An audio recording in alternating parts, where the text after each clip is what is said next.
গরুখুটিতে উচ্ছেদিত কাণ্ডের জন্য অনেকেই সরকারকে দোষারোপ করেছে, কিন্তু এর পাশাপাশি অনেকেই আবার সরকারকে সমর্থনও করেছে।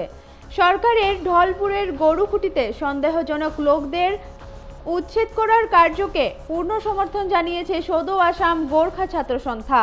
গরুখুটিতে অবৈধ বেদখলকারীরা পুলিশকে আক্রমণ করা ঘটনায় তীব্র প্রতিক্রিয়া প্রকাশ করেছে সদৌ আসাম গোর্খা ছাত্র সন্থার সভাপতি সম্পাদক ক্রমে অর্জুন ছেত্রী এবং নুমল ছেত্রী।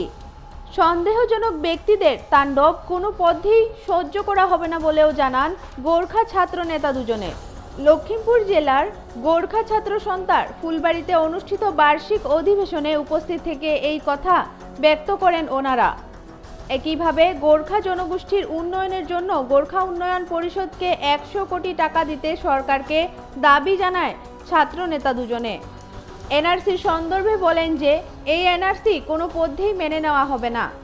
লখিমপুর থেকে রাহানুদ্দিন আহমেদের রিপোর্ট, অসম আদিত্য।